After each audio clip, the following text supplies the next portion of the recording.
Previously on Beyond the Pieces. Think about it, really like looking at yourself in the mirror. And a lot of people, let me stop saying a lot of people, me, myself, right?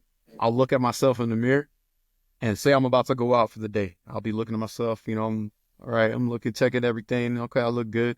Or I'll be like, oh, I didn't get a haircut.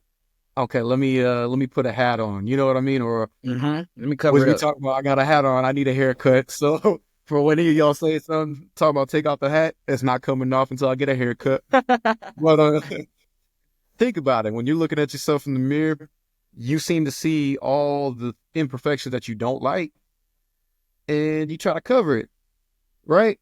A lot of people do that. Now, a lot of people, they try to embrace their imperfections, which is what we should be doing, right? That's kind of what we should be doing with the same things with our life. There's stains in our life that you need to embrace. Yes, it could have been a horrible experience, and I can only imagine, man. We're over here talking about some of the problems, but really imagine what some people had to go through that would be considered a stain in their life.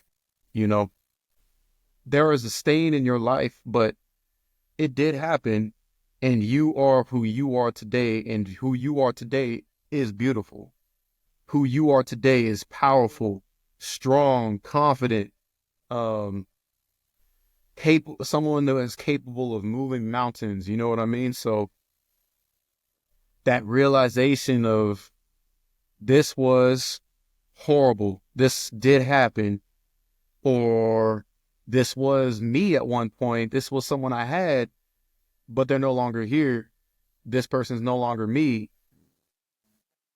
It's time to let it go. And there's multiple ways, man. There's multiple ways to do it. For me, I have had counseling. I pray about it. I give it to God every time. And that process of letting go is not always just a snap of, you know what I mean? It's not a snap of your fingers every single time. Sometimes letting go, it's legit like, okay, you know what I mean? And so some things I'm still, hopefully it's on its last thread. Hopefully it gets off of me soon, but it's not going to get off of me if I don't make the action, or if I make it, make it intentional. It's an everyday process. It's not, I used to be an alcoholic. I'm recovering. Why? Because every day, like, you have the opportunity to backtrack. Like, if you leave town A and go to town B, you always have the opportunity to go back to town A, right? The window is always open. However, there's a reason you went to town B. Yeah. And so I think when you go to rebuild in town B, you have to remember that there was a reason for this. Like, you did this with purpose in mind. And I would say too, like, that's how I felt when I was working construction. Obviously I was making more than I am now. But I left there because to do stuff like this, to have time for the podcast, to have time to do other business ventures, right? Yeah. But with that, I had to take lower pay to have more time. And so it's easily frustrating, right, when things aren't working the way I would like for them to. And I remember, man, I could have had bigger paydays over here, or I could have been financially further if I'd have stayed over here instead of doing what I'm doing. But I can continue to dwell on the past, like, oh no, those were bigger checks, like, or okay, this is what we have now. What are we doing with it? We said time was the problem. We could have working construction. We could have made that money and a bunch more, but we just didn't have the time. So now that we have the time, now what's the excuse? Right? Yeah, man. And so I think, like I said, I think one of the biggest parts in letting go is the realization, saying that it's actually time to move on. Yeah. Because we get comfortable, you know? You get your job that you like or that you're okay with. And you know what it looks like to go there. You know what problems come with it. It's a routine. You have a routine, and you don't. And I'm noticing that too, is that a lot of people say they want these extravagant lifestyles, whatever. I want to be able to fly here. I want to go there. I want to eat this. I want to do that. right? Hey. But with that, what is your routine? Because if your routine doesn't allow you time for that, you're never gonna do it. So what routine would you have to have that would allow you time to do it, right? So if you're gonna be traveling all over the world, are you like a food critic who flies from place to place to critique food? Or like are you on business meetings? Are you like what are you doing? Yeah. Right? And then do you even like doing that thing? Because you might like to fly, but if you don't like being a food critic because you don't like eating that much, or it doesn't give you time to work out, right? Your race is killing me, bro. Like, cause bro, You're like, not a food critic because you're it just be, not hungry. like Oh, I don't like this. I gotta eat again. It's my third meal in the last 4 hours. Like, yeah, I'd be bro, so irritated with someone like that. it shows up. But bro, that's just go like we come up with excuses when we don't want to do stuff, bro. Yeah. Like that's just, and a lot of times to outsiders, you be like, how is that a problem, right? So it's like if you ask me to make a poster board and I'm like, but I don't have a poster. But you know they sell them at the store, right? Yeah, I know they sell them. I know how much they cost, but I don't have one. It's like, so you know what I'm saying? It's like, so you're holding you back at this point, Yeah. you know? And I think that's part of letting go is I'm comfortable where I am. Why would I want to change? And I think instead of asking why do you want to change, the question you should ask is how do I grow? How do I grow from here? And that can be a tough question because like we keep saying, you're gonna have to let something go. Something's gotta go. Whether it's a bad habit, whether it's a bad influence, something has to go. Yo, you remember, so this is something when my kids, right? So we all know how bad COVID was, right? And how it kind of came, or at least here on the US quick, like, right? So we heard about COVID, and then like 3 days later, they said, "Oh, everybody go home." Everybody go home. Like, no, this is not a drill, right? Yeah, and also, I mean, for my kids, man, I mean, COVID was horrible, right? And people have lost people, you know, and for people who did lose people, you know, my prayers are out for you, and I'm sorry that, you know, that you had to go through what you're going through, and I hope that you're healing. Um, but uh, I'm gonna make COVID sound so much worse to my kids, man. Like they're gonna think that I would like yeah, man. In the COVID days, man, like we had to, you know what I mean? Like you Yeah, had to walk through it literally. yeah. But Yeah. really, for me, I was like in the COVID days, man. I had to stay home and I played Call of Duty every day. Like, you know what I mean? Like, so. But it was horrible. It was a horrible time. The change that we had, like, I was literally just about to start my outdoor season running track. And it was even a joke. Like, uh, people would do handshakes and they just had told us no more handshakes, don't touch each other, right? So we were at track practice making jokes about it. Like, cause you know, when you greet someone, you're like, what's up, man? How you doing? We would go up to shake someone's hand and someone would be like, hey, don't touch me, man. Like, you know what I mean? Like, hey, get your hands off me. So like you seen the Denzel Washington, like, get your hands off me with his lip quiver and Yeah. stuff, man. But legitimately, that was one of the biggest changes of our time, man. Like, it felt like the world stopped, bro. It felt like my life changed. I stopped running track. And what I will say though, and I know I'm talking about it, but for me at least, and I want to hear your experience as well, COVID, the change that came with COVID was both good and bad for me. I'll talk about it, but what about you, man? What was your experience with dealing with COVID? From my perspective, COVID just made life feel inhumane, right? And that like everybody's walking around now, and when I say now, I mean then with COVID. But it was like everybody's, oh, don't touch me, don't touch me. Like you have germs. It's like we've always had germs, though. You know, So it's you're on just the other side of COVID, side of COVID that was like, well, it's no, not that bad? because I understand like COVID, it is a real thing. Like it is, it should Yeah. be taken seriously. But Okay. the level that some people were taking it to, where you see them with like the huge mask and they got the mask under the mask, and you just like you wave at them like, hey, and they're like, oh, like bro, I'm waving at you. Like, we're I feel humans, we like, can still communicate, But and don't get me wrong, I wore a mask. yeah, So I'm not saying like there was anything wrong, but it's just the level of security people had simply going to like the grocery store.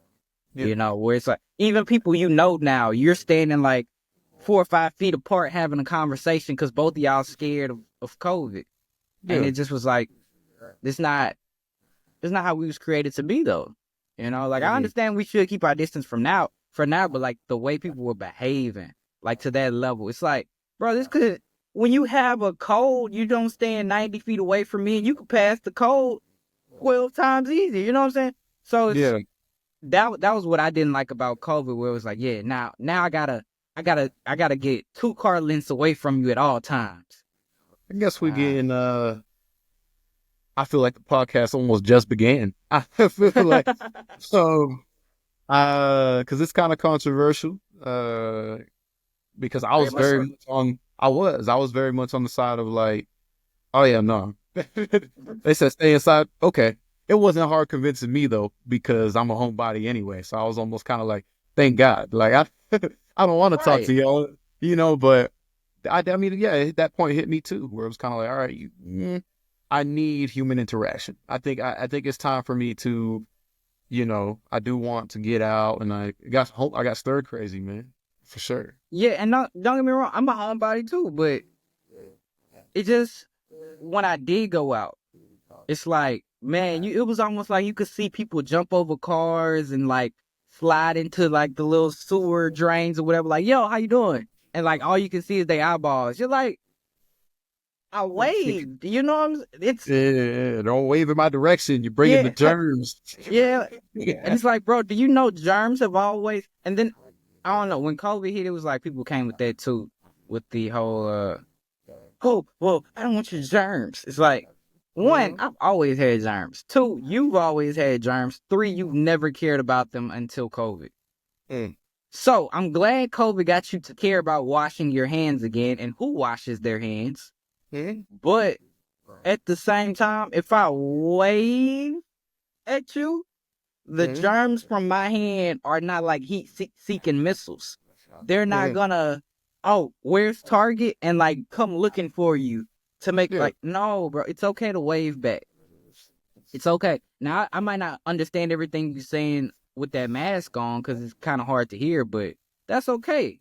That's okay. Mm. We shouldn't be having those in-depth conversations this close anyway. I'm gonna get your phone number. I'm gonna call you about it. That way Yeah. you can spit your COVID in on your phone. I'm gonna spit my COVID on my phone, and we'll keep our COVID to ourselves. You know? The reason I say that I felt like it was good and bad. It was bad because, like I said, people did lose lives. People's families were affected, um, in terrible ways. But there was a good aspect I felt that came from it because it did put an emphasis on what truly matters. Um, and the things are almost blatant. Health, that's something that we disregard every day. Okay. Yep. You know what I mean? It's like, all right, well, work is more important than my health. No, it's not. You know what I mean? And so it really put an emphasis on, dude, I need to make sure I'm good. And then it was for also things that I noticed. One of the things I noticed was family. It was everything stopped and I had to go home. But part of home was my family. So it made me I mean, obviously I always took family serious, but I feel like on a bigger scale, there were people realizing like, man, at the end of the day, my family is all I have. You know what I mean? And on top of that too was quality of life. It's not just you go to work, you wake up, you go to work, you come home, you go to sleep. It was, all right, well, what do I want to do with my day? What am I going to do with my family? What am I going to do with this person? What am I going to do with my dog? What am I going to do for myself? And I think that a lot more people were getting creative. I don't, the social media was going crazy during that time of people talking about like how bored they were, and then showing all the different things that they picked up. People were picking up new talents, learning how to play the guitar, learning how to play the piano, because they went through that process of, all right, I'm not doing that anymore. I'm tired of being here. I'm instead of just complaining about it, because I can complain about it, and guess what? When I wake up, still have to be here. So what am I going to do with the time, And so that's what I mean, that some good came from it, because it really shed a light on what truly matters, man. And it was beautiful, bro. I picked up some things, honestly, like I had to come home. If I would have never have came home, I probably would have not. I do believe that me and my wife were destined to be. That's just me. But it would have happened at a much later stage, because if I didn't come home, I wouldn't have had the time to, I would have been in track form. I would have been in Louisiana. My wife was all the way over here. So yeah, man. So interesting how change can bring both good and bad, but you need to recognize that it is happening and let go of the previous, man. Move on. Let go. Because Was it let go, let God? Let the world go and has truly never been the same since COVID. never. Really had to let go of the way we lived life. Like, life itself is different. Oh, yeah. Because now everybody's, oh, no. Don't be sneezing on me. Don't be sneezing in here. Don't be. It's like, you're spreading germs. But before COVID, we were like, a sneeze was a sneeze. We'd get upset if somebody like didn't cover their mouth, because like you could smell it and all this other stuff. But nobody was like, you need to go to the bathroom and wash your hands. Like, oh, bro. I remember being in class in college, and this young lady, she sneezes. Nothing wrong with it. But she sneezed into her hand like 3 times, right? So her hand's like dripping. She just wipes it off on her pants. And continues to sit there, and we're like, you're not gonna wash your hands. You're not gonna germ it. Yeah, like, like you're not gonna germex or nothing. So we all just like, But again, going back, you have to realize, for some people that's their reality, right? For her, that may have been normal, but to everybody else, that's not their reality. That's not their normal way of handling said situation. Right. So it's a bit different.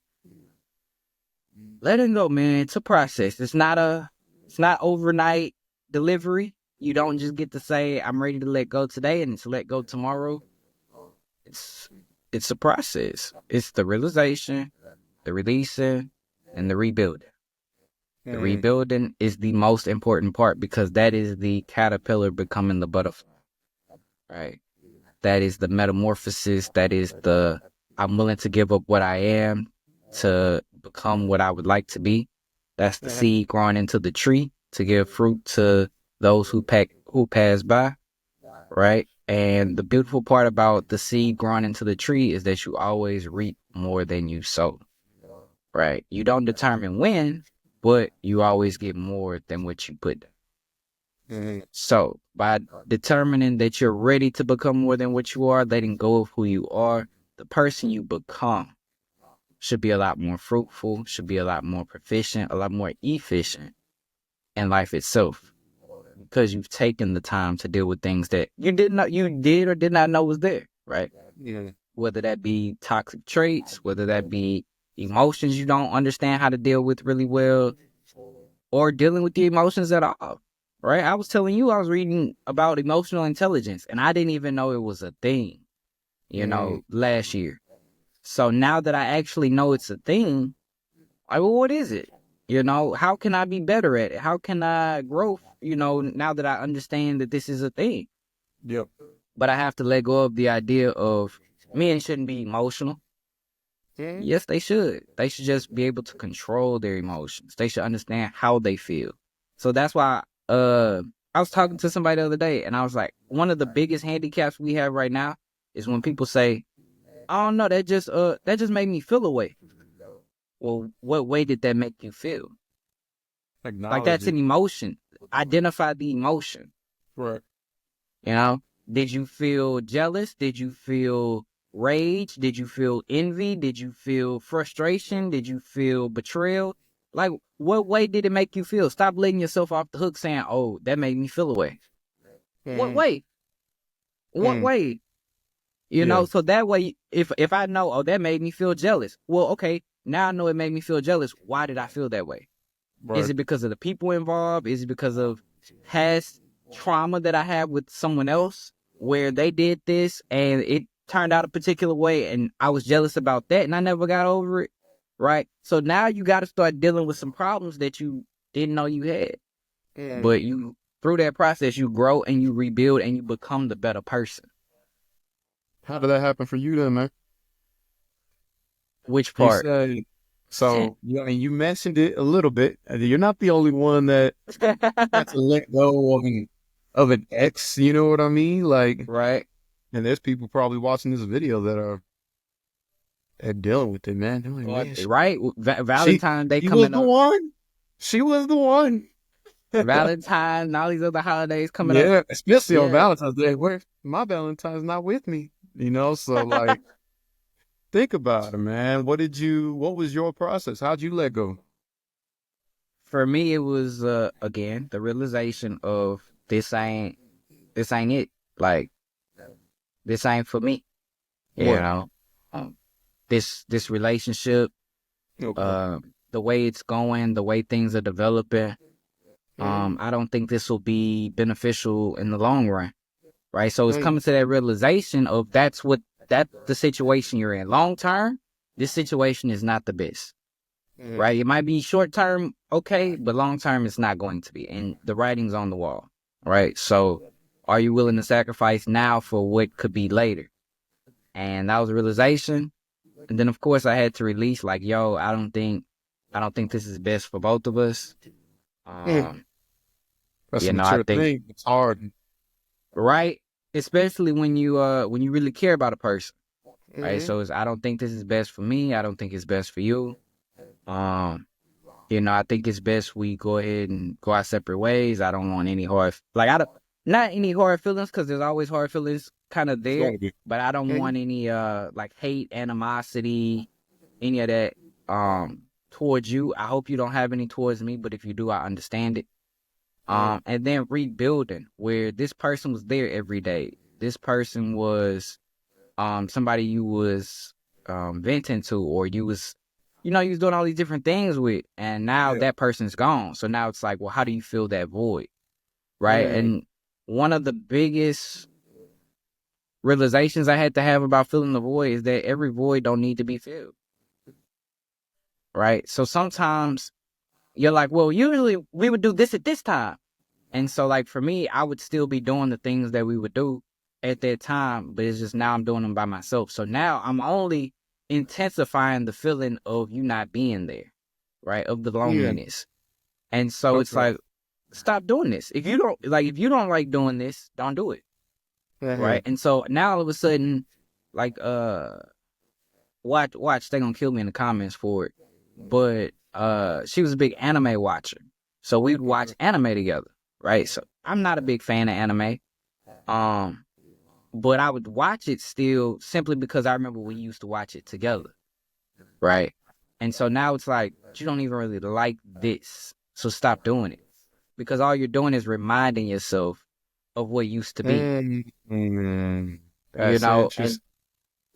And so now it's like, okay, well, what do you like to do? Well, say I play a musical instrument. Okay, I'd rather play the instrument at this time instead of watching anime because I'm not an anime fan. So stop pretending like you're an anime. Like that's not your thing. It's okay. It's And by tough. doing that, the person you rebuild is now like if I pick up an instrument, now I'm more of a musician than I am an anime fan. So now what's gonna happen? I'm gonna connect with people who have a strong interest in music or other musicians or fans of music. Right. So now I'm Right. meeting people who I'm more in tune with, who I'm more in line with, rather than oh, I don't like this, but you like this, so we can do what. That's not me, Yeah. So I'm gonna go find somebody who enjoys what I enjoy, and it's starting there from the rebuilding process of I like this. do you like it? And don't like it because I like it, actually like it, you know? And I think when you, especially with people, when you go into relationships, it's so easy to say, I like this person and they like this, so I like that too. When you really don't like that, but you like the person so much that you're willing to pretend that you like those things. Yeah. It sounds like letting go of her made you just grab on more to yourself. Because no one else was there. I'm pretending to be okay.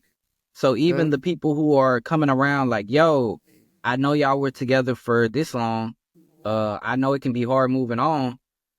Are you okay? And it's like, yeah, you know, I ain't tripping about nothing, you know? But in reality, it's, nah, that crap really hurt, dog. But rather than show my hand, because again, I'm supposed to be a man not supposed to be emotional, da da da da da. So I'm dealing with, I'm highly emotional, and I'm not supposed to be emotional at all. The way my mindset is, I'm not supposed to be emotional at all. And I also understand I'm highly emotional in this particular moment. So it's kind of like never let them see you sweat. Like that whole thing is like, yeah, I'm not sweating. I don't sweat for situations like this. When in reality, when it rains, it pours. You know, and so learning about emotional intelligence and that it is a thing. It's like, no, you have these emotions, but you have to understand how to deal with them, how to control them. And the only way you can do that is you got to learn who you are. You got to get to know you better so that you can understand what triggers you, what don't trigger you, what you like, what you don't like, what makes you laugh, what makes you cry. What's closest to you? You're identifying who you are. Point To the blank. utmost. You're To the utmost detail. not identified because you get angry a lot. That's not who you identify as. You're not, oh, I'm always angry, so I must just be an angry person. Right. Like, nah.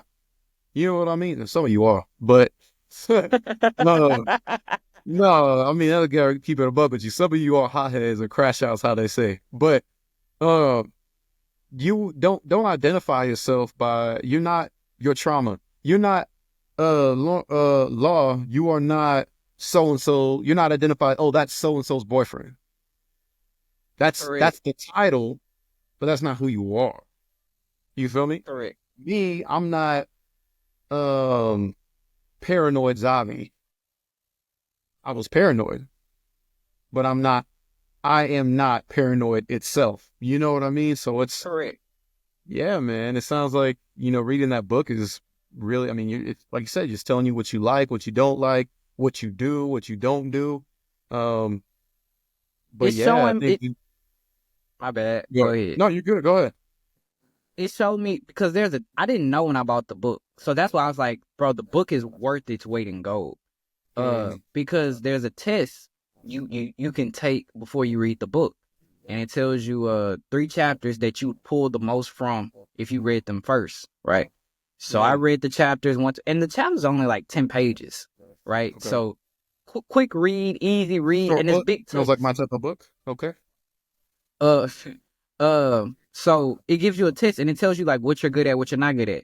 Well, it breaks emotional intelligence down into 4 components. Basically, there's awareness and the way it deals with you, and there's management and the way it deals with you, and then awareness with people, management with people, right? Emotions.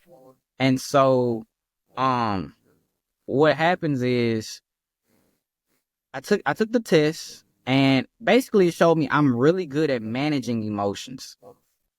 However, I'm really bad at being aware of the emotion, right? So when I'm aware of the emotion, I can manage it really, really well. But when I'm not aware, then but my problem is gaining awareness. So That's good. for me, it's been more so, okay, how can I become more aware? How can I become more aware of what emotion is there that way? Because obviously I know how to manage them, right? Yeah. That was the one, like I scored really, really high on management for my emotions and for other people's emotions. But I scored really, really low on awareness of my emotions and other people's emotions. So I'm like, my problem isn't in management. My problem is in awareness. So now it's like, well, what can I do to heighten my awareness? And I can do stuff like, what do I like? What did I eat today? What's my favorite food? Why is my favorite color my favorite color? What kind of books do I like to read? What kind of shows do I like to watch? What's my favorite sport? Who's my favorite player? What do all of these things have in common? Because they're connected, or I see them as connected to me in some shape, form, or fashion. And I just haven't been aware to how it affects my emotion, right? So now, like winning and losing, it's an emotional thing, right? How do you feel? Why do you feel this way, right? Nobody likes to lose, but nobody really takes the time to understand, why are you upset about losing? Right. Because you learn more from a loss than you do from a win. So what's so bad about losing? Well, because losing gives you the feeling that you were incapable of the outcome you desired. And so that's why it feels so frustrating. Or you feel like you worked really, really hard, and then the work you did was enough to accomplish said goal, yet you still fell short. So now you're wondering if there's even anything more that you could do. When in reality, you should be asking, one, what did you learn from losing? So that, two, you can be more efficient. And that's the one question we don't ask when we win. What did I learn? What did I learn? You don't learn anything from winning because you're so focused on winning.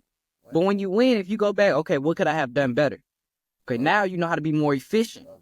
So now you get to stay at the top, so they say, or you get to keep winning because you keep fixing things. Even though you won, you got better. And that's not, everybody don't do that. You know what I'm saying? And yeah, so just going through all of that, understanding like, oh, and understanding the difference between emotions. That's why building vocabulary is such a big thing. Were you frustrated or were you mad?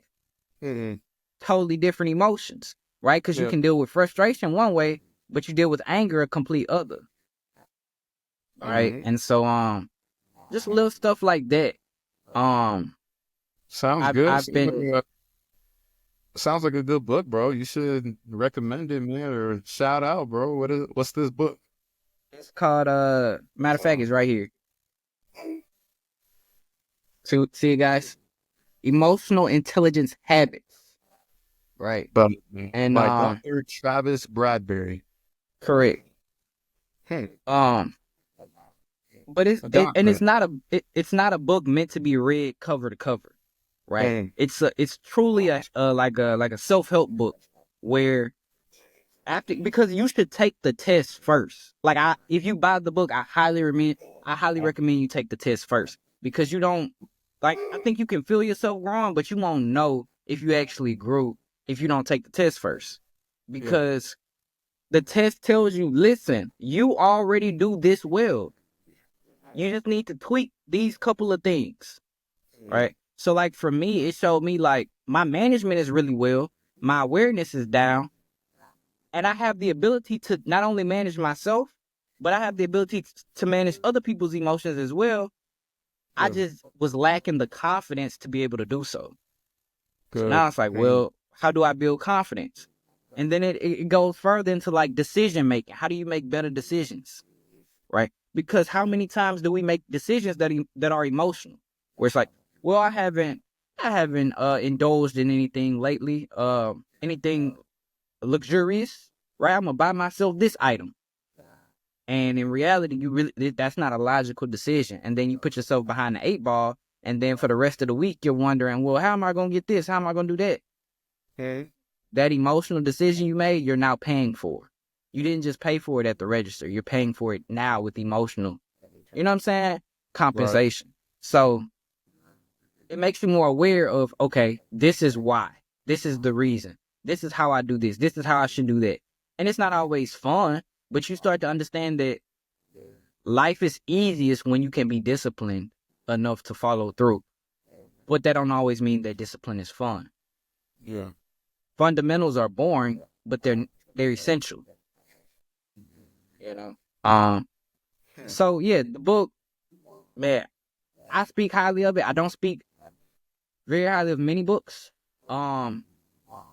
So I rate the Bible a 10 out of 10. Nobody else gets a 10 out of 10. I gave that book like a 9.5, 9.7, somewhere up in there. Mm. Yeah, I don't think you can if you're willing to read it and look in the mirror, I don't think you can really go wrong because it doesn't just talk about emotional stuff too. It actually gives you stuff to do. Like Yeah. whether that be exercise or whether that be sleep in a particular way or Mm. whether that be, and it's based on you, based on what you need because like I had a confidence problem.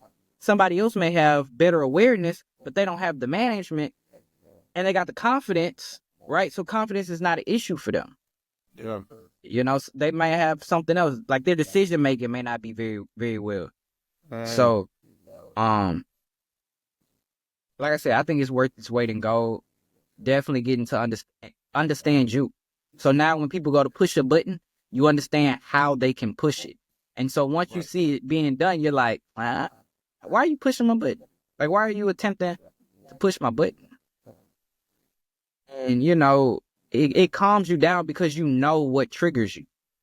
Like you know exactly what gives what emotion. Like for me, like for my niece, the fast way to like really get me to go left, mess with my niece or mess with my little brother, right? Because my brother is autistic and handicapped, so I go left very quick behind him, and me and my niece have a very close connection, so I can go left very quickly behind her. Mm. But as far as you like calling me a name, you cussing me out, I'm just gonna keep doing stuff to tick you off as well, because I'm not gonna let you press that button for me. Mm. But I understand, like, again, that go back to my emotional management. Though I can manage my emotions, I understand most people can't manage theirs. So now I'm okay. Since you want to see who can manage emotions, let me hit your button and see how many times I can hit your button before you. Mm. And so I'm not saying it's right. Not saying Yeah. it's right, guys. Turn the other cheek, but Sure. didn't mean to go on that ramble there either. But Good, man. This, like I said, this was gonna be more of a conversation. You know what I mean?